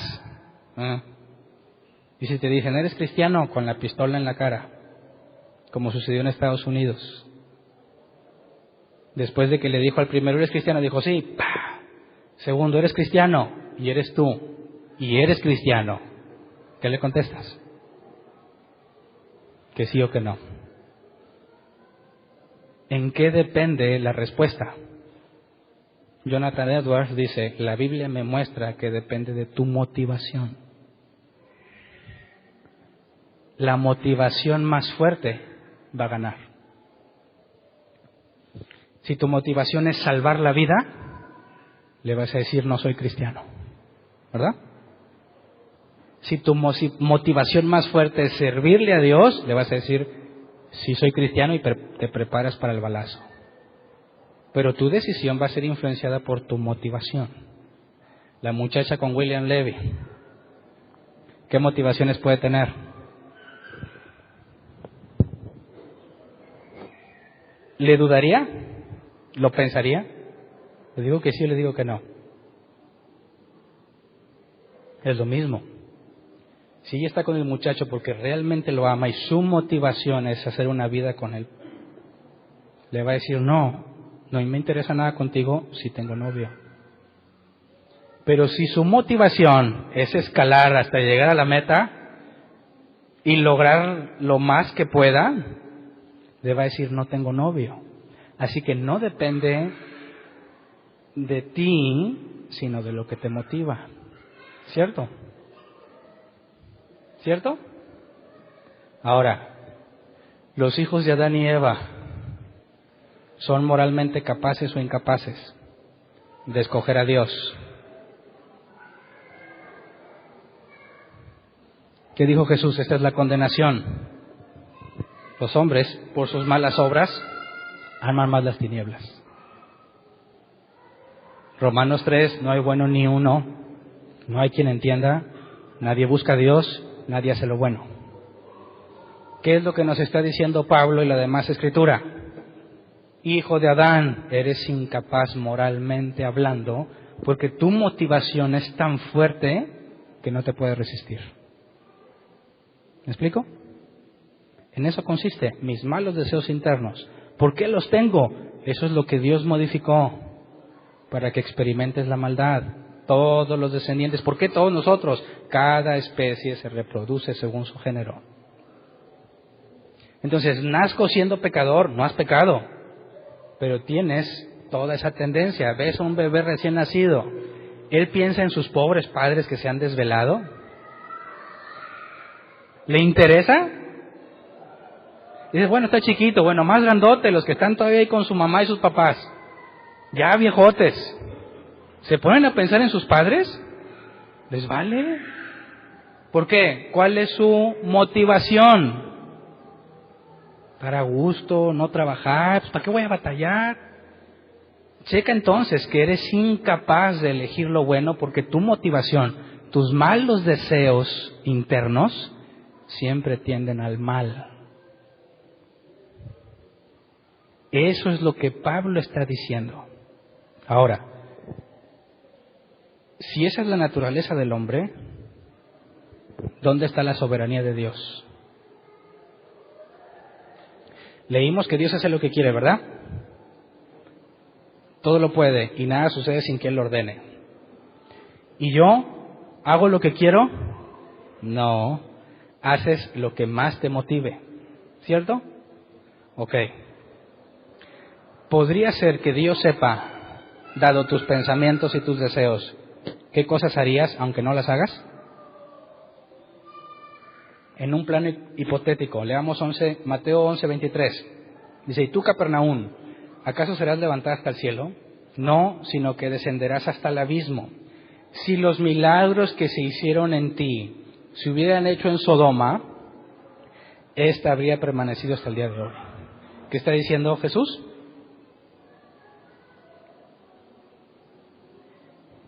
¿Que Él mató a los de Sodoma? ¿O que debido a que Sodoma no experimentó esto mismo, por eso fueron destruidos? Checa. Si en Sodoma se hubiera hecho lo que se hubiese hecho en ti, Sodoma no hubiese sido destruida. Está hablando de un conocimiento hipotético. ¿Qué pasaría si? ¿Ok? Otro, Deuteronomio 31, 16 al 17. Y le dijo a Moisés, tú irás a descansar con tus antepasados y muy pronto esta gente me será infiel con los dioses extraños del territorio al que van a entrar. Dios le estaba diciendo a Moisés, ¿verdad? Todo esto, todo lo que pasó, todos los 40 años y todo, te vas a morir tú y se va a acabar. Dice, me rechazarán y quebrantarán el pacto que hice con ellos. Cuando esto haya sucedido, se encenderá mi ira contra ellos y los abandonaré, ocultaré mi rostro y serán presa fácil. Entonces les sobrevendrán muchos desastres y adversidades y se preguntarán, ¿no es verdad que todos estos desastres nos han sobrevenido porque nuestro Dios ya no está con nosotros? Ese es otro conocimiento que Dios tiene antes de que suceda, pero basado en que Él lo sabe. ¿En que Él va a hacer que eso pase? ¿Sí o no? 1 Samuel 23, 8 al 14, lo leímos creo que el domingo, ¿no? Pasado. Entonces convocó a todo su ejército para ir a combatir a David y a sus hombres y sitiar la ciudad de Keilah. David se enteró de que Saúl tramaba su destrucción, por tanto le ordenó a Abiatar que le llevara el efod. Luego David oró, oh Señor Dios de Israel, yo, tu siervo, sé muy bien que por mi culpa Saúl se propone venir a Keilah para destruirla. ¿Me entregarán los habitantes de esta ciudad en manos de Saúl? ¿es verdad que Saúl vendrá, según me han dicho? Yo te ruego, Señor, Dios de Israel, que me lo hagas saber. Sí, vendrá, le respondió el Señor. David volvió a preguntarle, ¿nos entregarán los habitantes de Keilah a mí y a mis hombres en manos de Saúl? Y el Señor le contestó, sí, los entregarán. Entonces David y sus hombres, que eran como 600, se fueron de Keilah y anduvieron de un lugar a otro. Cuando le contaron a Saúl que David se había ido de Keilah, decidió suspender la campaña. David se estableció en los refugios del desierto y, bueno, sigue diciendo. Entonces se cumplió lo que Dios dijo. Ni Saúl fue, ni lo entregaron. Pero Dios dijo que sí iría y que sí lo entregarían, hipotéticamente hablando. ¿Verdad? Ahora, ¿cómo sabía Dios eso? ¿Dios hizo que Saúl ya no fuera o Dios sabía que Saúl ya no iba a ir? Cuando dice la Biblia que Jesús inmolado desde antes de la fundación del mundo, conforme al plan de Dios, o sea que Dios hizo que Anás y Caifás lo condenaran, hizo que todos se burlaran de él, o ellos libremente lo hicieron y Dios sabía lo que iban a hacer. Sigamos, para empezar a sacar conclusiones. Ezequiel 3, 6 al 7. No te mando a naciones numerosas de lenguaje complicado y difícil de entender, aunque si te hubiera mandado a ellas, seguramente te escucharán. Pero el pueblo de Israel no va a escucharte, porque no quiere obedecerme. Todo el pueblo de Israel es terco y obstinado. Dios sabe, si te mandara a otras naciones, te escucharían. Pero no te mando allá. Ah, caray. Él sabe cómo va a reaccionar la gente. O Él las hace reaccionar así. Mateo 12:7. Si ustedes supieran lo que significa, lo que pido de ustedes es misericordia y no sacrificios, no condenarían a los que no son culpables. Jesús hablando a los líderes. Último, Lucas 22, 67 al 68. Si eres el Cristo, dínoslo, le exigieron. Jesús les contestó, si se los dijera a ustedes, no me lo creerían. ¿Cómo sabe? ¿Dios lo hace o lo hacen ellos? Aquí está el ejemplo final. Este versículo nos lleva a la conclusión. Génesis 50:20. ¿Qué hace el ser humano? Dios ya sabía que iba a pasar, ¿ok? Pasó porque Dios lo ordenó o porque el humano lo decidió. Génesis 50:20. José, hablándole a sus hermanos que lo traicionaron y lo vendieron. Es verdad que ustedes pensaban hacerme mal, pero Dios transformó ese mal en bien para lograr lo que hoy estamos viendo, salvar la vida de mucha gente. Y aquí están las dos cosas, el plan de Dios y las decisiones de los hermanos de José. ¿Los hermanos de José lo vendieron porque Dios dijo? No, porque sus deseos malvados los llevaron a hacerlo. ¿Y qué hizo Dios entonces para traer un bien? Con esos deseos malvados lo transformó para bien. Entonces, ¿eran culpables los hermanos de José? A pesar de que Dios ya le había dicho a José en sueños, ¿se acuerdan? Que sus hermanos se postrarían ante él antes de que pasara. ¿Los hermanos de José eran culpables? Sí, lo decidieron. Espérate, pero ¿no son incapaces moralmente? O sea, no pueden decidir otra cosa. Van a hacer lo malo de sus deseos, ¿verdad? ¿Sí o no? ¿Puedes condenarlos porque pues, no pudieron escoger otra cosa? Porque su deseo era tan fuerte, su envidia y sus celos eran tan fuertes que no pudieron evitar venderlo. ¿Son culpables? Vamos al caso de violador que te dice, oye, soy inocente porque tenía un deseo tan fuerte de violarla que no me pude aguantar. Checa entonces cómo los que son incapaces moralmente hablando, como quiera son culpables, ¿sí o no? ¿Sí o no? Como quiera son culpables. Entonces, ¿cómo es que Dios dice, yo hago todo y les voy a dar a estos humanos les voy a dar según sus obras? Espérate, pues Dios lo está haciendo todo. Claro que Dios lo hace todo, pero con tus decisiones. Porque estos hermanos de José eran incapaces naturalmente, o sea, Ellos pudieron haber decidido no venderlo. No había nada físicamente que se los prohibiera. Lo hicieron y con toda la intención de toda la maldad. Y Dios dice, eres culpable por lo que hiciste. ¿Qué le dijo Pablo a los judíos? Tienes la ley, pero Dios no justifica al que oye, sino al que la hace. Es lo que hiciste naturalmente, físicamente, eso es lo que cuenta. Ahora, tenías la capacidad de no hacerlo y como quiera lo hiciste, eres culpable. Pero es que había un deseo interno tan fuerte, eso no te hace inocente. ¿Me explico? Y es más, eres más peligroso. Cada cosa que se te ponga en la mente con un deseo fuerte la vas a hacer. Entonces, resolvamos el primer punto, que el otro es consecuencia lógica. 1. ¿Dios puede condenar a todos los seres humanos a pesar de que Él tiene control de todas las cosas? Claro, porque físicamente puedes decir no lo hago. Que el deseo interno que tengas sea tan irresistible, eso no te hace inocente. ¿Ok?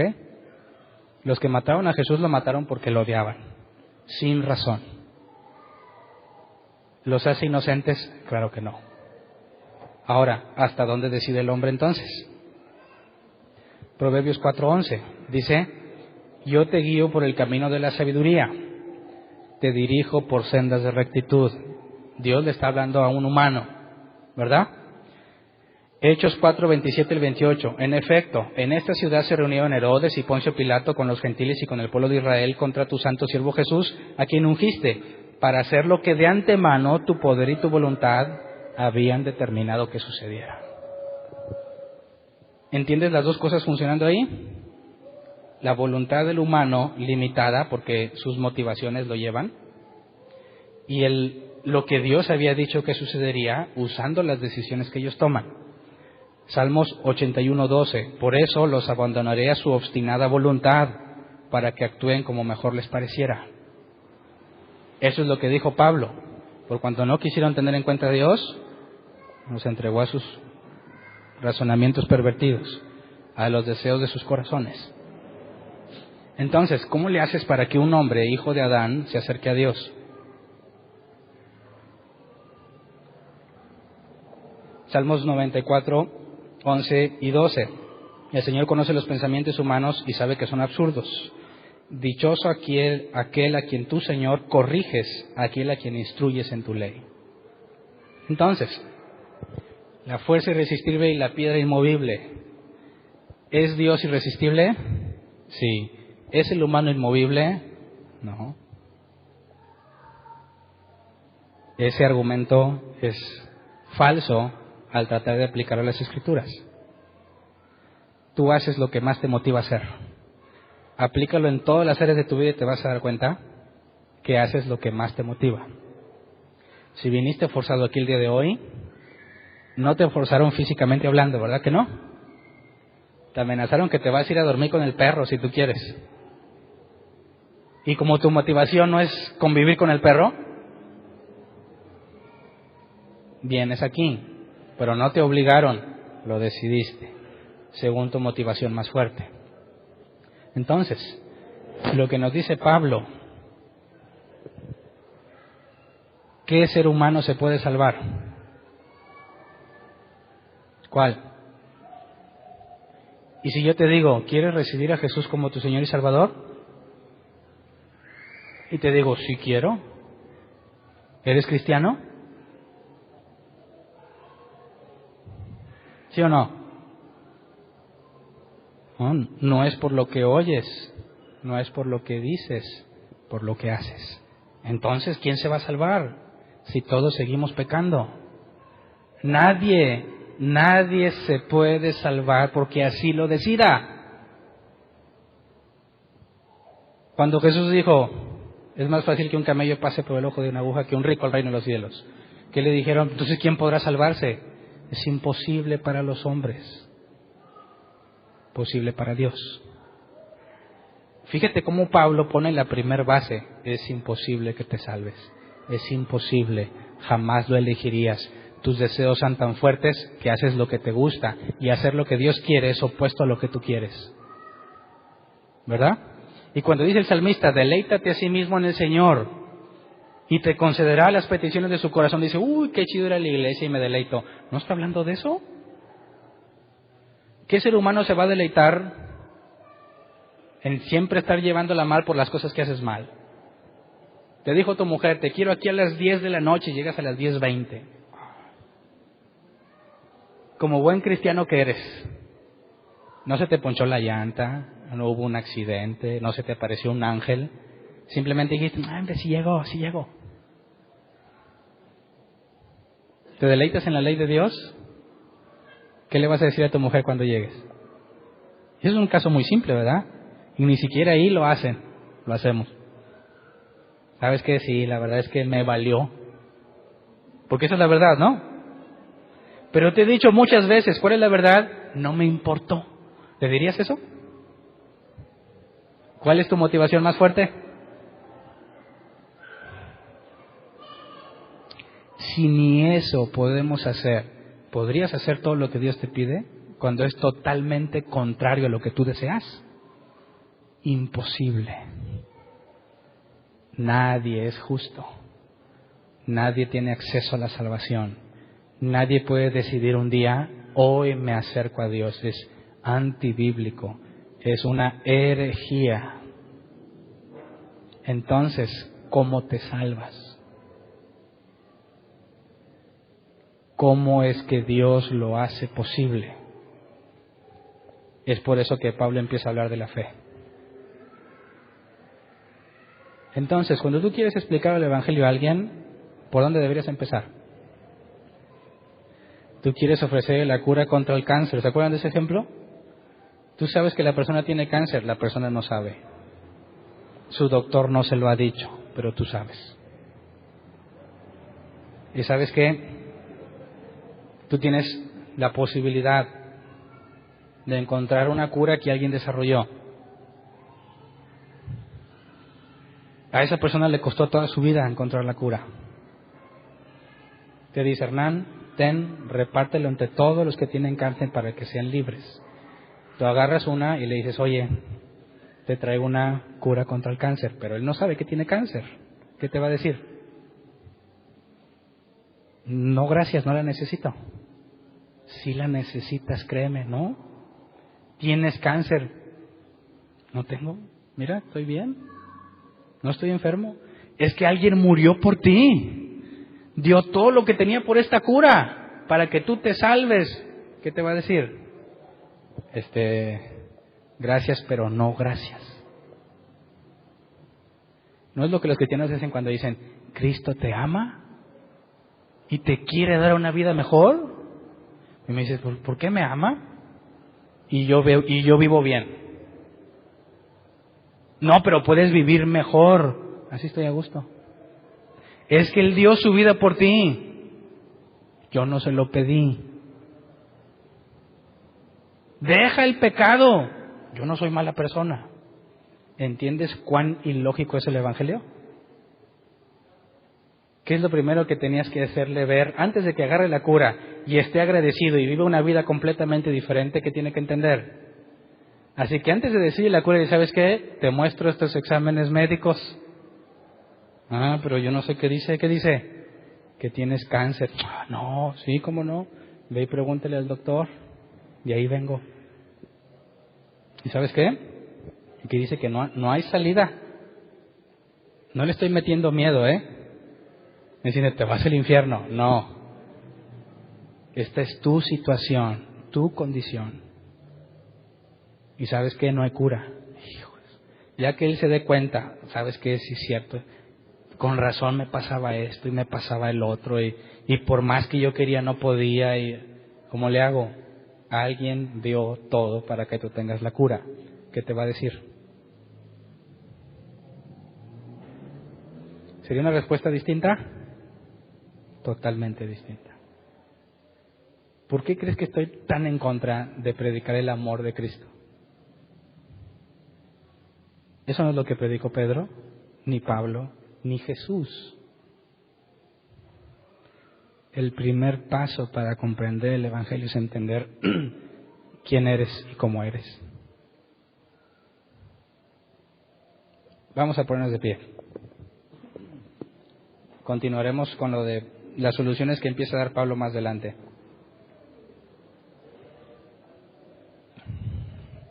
Entonces, si tú te dices, hijo de Dios, ¿cómo te salvaste?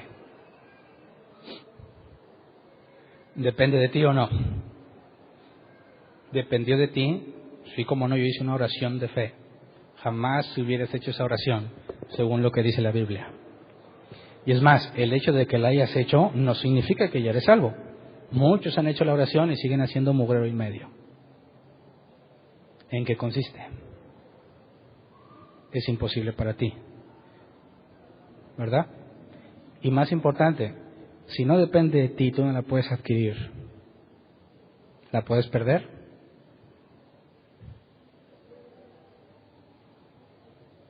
Dices, ya soy salvo, pero luego perdí mi salvación. Pero ya la gané otra vez y la volví a perder. Pero si me arrepiento la gano otra vez y la cuido para que y de repente la pierdo. Entonces, ¿cuándo la tuviste? Nunca. ¿Ya la tienes? Tampoco.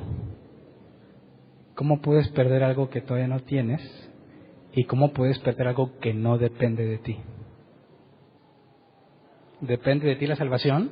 Pablo está demostrando, no hay nada en lo absoluto que tú puedas hacer para estar con Dios. Así que aquel que es salvo tiene que reconocer bíblicamente que no fue por mí, ni mi decisión, ni mi deseo. Porque mis deseos son malos y mi entendimiento, mi razonamiento pervertido. Cuando me ofrecieron a Dios, yo dije, no, gracias. Yo no quiero ser como esos aleluyos que no los dejan hacer nada. Y heme aquí. Así que oremos. Pablo nos lleva a la humildad, ¿cierto? La gloria no puede estar en nosotros, ni el mérito. ¿Recompensa? ¿De qué? Pidamos humildad, como ven. Vamos a orar, Señor. Sabemos y reconocemos que cuando la Escritura dice que entre lo peor escogiste, aquí estamos nosotros. Ninguno de nosotros quería nada contigo. No nos importaba cambiar nuestros deseos ni nuestras actitudes, nuestros hábitos. Hacíamos cosas que sabemos que están mal y nos sentíamos orgullosos y felicitábamos a los que hacen la misma maldad. Pero un día tú cambiaste algo, hiciste que empezara a buscarte por alguna razón. Empecé a tener dudas, empecé a sentirme atraído por ti. Algo pasó dentro de mí que dije, aquí estoy, hágase en mí según tu voluntad. Pero jamás hubiese nacido de mí. Jamás me hubiera entregado yo solo a tu justicia. Jamás hubiese deseado dejar de hacer todo aquello que anhelaba hacer con todo el corazón. Así que nos humillamos delante de ti, Señor, porque es imposible que alguien pueda jactarse de haberte escogido. Es imposible que alguien pueda sentirse superior porque te conoce. Porque si yo llego a hacer algo bueno es porque tú me guiaste en tus caminos. Si yo terminé haciendo algo bueno fue porque en tu misericordia cambiaste mis motivaciones. Algo dentro de mí es diferente. Ya no quiero mentir, a veces miento, pero me has dado la capacidad de ver mi error y de llegar a ti arrepentido por lo que hago. Has cambiado algo dentro de mí, Señor, sin que me pidieras permiso. Simplemente lo hiciste porque así fue tu voluntad. Y te agradecemos, humillados ante ti, porque no hay nada que podamos hacer para merecerlo. No hay nada que pudiésemos haber dicho, intercambiado, invertido, sembrado. Nada vale lo que tú nos has dado, Señor, como regalo y como obsequio. Así que queremos pedirte que a pesar de nuestros errores y a pesar de todas las veces que caímos a nuestra naturaleza antigua, tu nombre sea glorificado cuando vean que tú eres fiel para levantarnos, Señor. En medio de todos nuestros errores y de nuestra naturaleza pervertida, te pedimos que tu nombre sea glorificado. Y cuando hablemos, lo hablemos con pleno uso de nuestra conciencia de lo que tu palabra dice. No somos dignos ni merecedores de ninguna de tus misericordias. A ti sea la gloria y la honra en todo lo que hacemos y lo que decimos, Señor. Amén.